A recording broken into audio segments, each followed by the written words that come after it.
Usher ain't Diddy's only alleged victim. Nope, there are allegedly loads of other artists that he forced into inappropriate activities. And hold on to your hats, because a few years back, Cat dropped some serious shade bombs on Diddy and Jermaine Dupri, suggesting they might have been involved in some unsavory dealings with the Criss Cross Boys. Alright, so Chris Kelly and Chris Smith, the Criss Cross duo, hit it big in the 90s when they were just 12 and 13. Jermaine Dupri, their mentor, played a key role in their success. However, Cat Williams suggested there might be more to their mentorship than just music, claiming Jermaine and Diddy were involved in inappropriate behavior with the boys. Under Jermaine Dupri's guidance, the Criss Cross Boys released 3 successful albums. Rumors about incidents involving Jermaine and Diddy started circulating, and Cat linked these traumatic experiences to Chris Kelly's later struggles with drug abuse. In 2013, Chris Kelly was found unconscious at home and later pronounced dead. His family's acknowledgement of his drug abuse history shed light on his painful journey. Interestingly, the boys had suspicions about Jermaine right from the start. Even at ages 11 and 12, they felt something was off. Chris Kelly once shared in an interview that they were just hanging out, playing video games at an Atlanta mall. Out of nowhere, this dude shows up asking them to be rap stars. Turns out it was Jermaine Dupri, but they had zero clue who he was. He even suspected he might be a child molester or something. Cat wasn't done yet, spilling more tea and claiming that Jermaine Dupri wasn't only involved in alleged SA, but also turned a blind eye to others in the industry doing the same.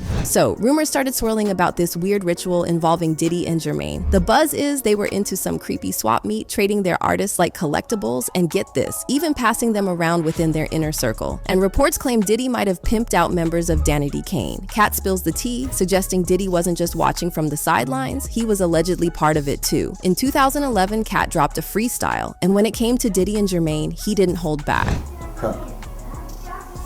What's happening, Puff? I'll be back to you if JD ain't had enough. Yeah? Jermaine Dupri, king of the pedophiles if you ask me, baby. Shit. Jermaine Dupri, small as a child.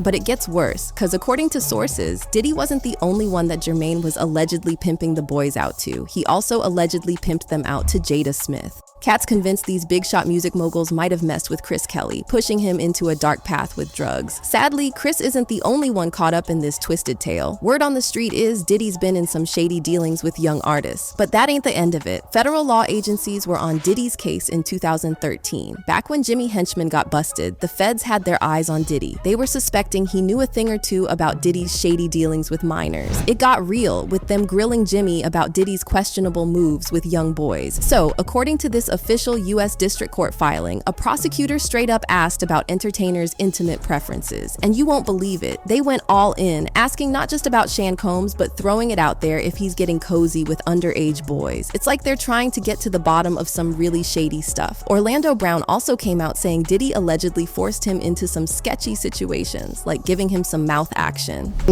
Yo, Diddy, you gave me the Ooshkosh Goosemosh. You gave me the Ooshkosh Moowop, the Smooshmosh. Diddy. Yeah, Shan. You know what I mean? Diddy's alleged escapades don't stop at Criss Cross or Usher. Brace yourselves for the jaw-dropping tale that Chris Brown spilled on the Drink Champs podcast. According to Chris, he was just 12 years old when Diddy allegedly tried to make some inappropriate moves on him. And then the funniest part, like, a lot of people don't know, Diddy turned me down. I was 12 years old. This. Like, man, let's talk about him now. But it's love now. This is like my family, my brother now. But let's get to the point. But it was a blessing. You went to see him. Yeah. Was you dancing? So basically, it came as a package deal. Because if you danced, he definitely would have signed you. Nah, I'm gonna keep it 100. So I was like 12 at this time. This was before I didn't, when I linked to Def Jam shit. Okay. But it was me and his one of my production manager's son named TJ. He's my brother to this day. But me and him were like a group. You know what I'm saying? So What's the name of y'all group? Man, we didn't have no name. We just was. This is why he ain't signed y'all. You gotta get that far.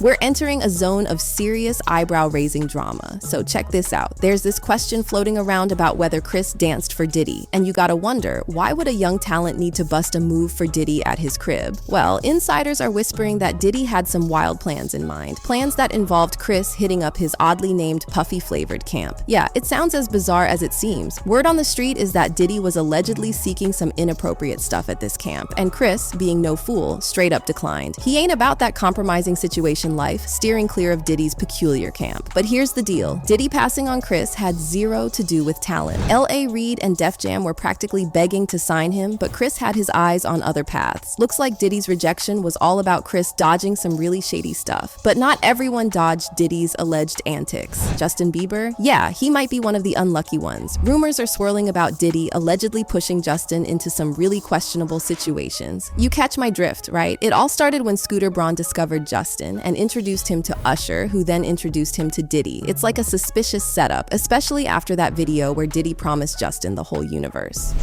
As soon as you turn 16, you know what I'm saying? I'm gonna let you rock this every time you come to LA. Yeah, this gonna be yours.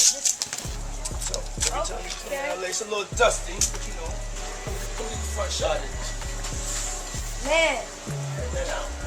Minute. Woo. Okay. Okay. Diddy, the guy known for owing his artists a ton of money and pulling the strings behind their tracks, was making some big promises to the rising star Justin Bieber. He was straight up offering a Ferrari and a mansion for Justin's 18th birthday. But hold up, isn't that a bit too generous coming from a guy not exactly known for being Mr. Reliable in cash dealings with artists? Justin, you ever seen the movie 48 Hours? Right now, he's having 48 hours with Diddy, him and his boy.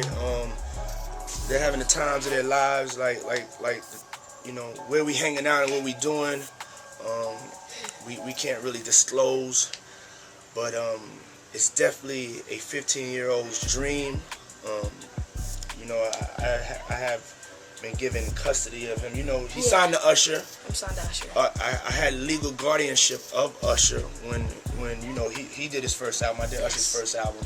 I don't have legal guardianship of him, but for the next 48 hours, he's with me. So and we gonna go full. Things take a weirder turn when Diddy starts talking about doing undisclosed stuff with Justin that he can't mention publicly. Why all the secrecy, especially with a kid? The fans can't understand how someone would even give him legal guardianship of a kid. One said, "What kind of parent leaves their child alone with Diddy and gives guardianship to this strange rich man?" And another added, "I wouldn't even speak to my mama again if she left me with P. Diddy at 13 years old. That's a R. Kelly move." There's even a video where Justin looks visibly uneasy next to Diddy. What's up, man? You good? I'm good. How are you? All right, young brother, everything's good? Everything's Selling great. out arenas and everything? Starting to act different, huh? No, You ain't been calling me and hanging out the way we used to hang out. Well, I mean, you tried to get in contact with me, you know, through all my, partners and whatnot. Mm-hmm. But you never really got my number, so. Right. Okay. My number? Yeah. Now, there's talk that Diddy might have played a role in getting Justin involved with drugs, echoing Cassie's previous claims. Justin himself opened up about his struggles with addiction, facing the industry's hardships at a young age. There was a time where I was sipping lean, I was popping pills, I was doing Molly, shrooms, everything, and it was just an escape for me. I was waking up in the morning and the first thing I was doing is popping pills and smoking a blunt and starting my day. People can't help but notice that he gets clean once he distances himself from Diddy. Coincidence? Maybe not. You can clearly see how Justin changed after he cut Diddy out of his life. Now, the fans are scared for Cat's safety, but it won't be easy to take him down. One fan wrote, "A lot of people are saying watch out Cat, but what's different today is we're all aware. Before there was less people aware and they could get away with killing them, but now there's a lot of people aware. We gotta protect Cat." Another added, "I respect Cat for sticking up for what's right and exposing all this evil in Hollywood." So there you have it, Cat Williams and 50 Cent dropping bombs on Diddy's alleged freak-off with Kevin Hart. These two are on a mission, and they're not hitting the brakes until they take Diddy down. Cat's always been the realist, never one to sugarcoat the shady stuff the entertainment world tries to sweep under the rug. Now we can't help but wonder, what's Diddy's next move? More like, what horrifying truth about Diddy will we learn next?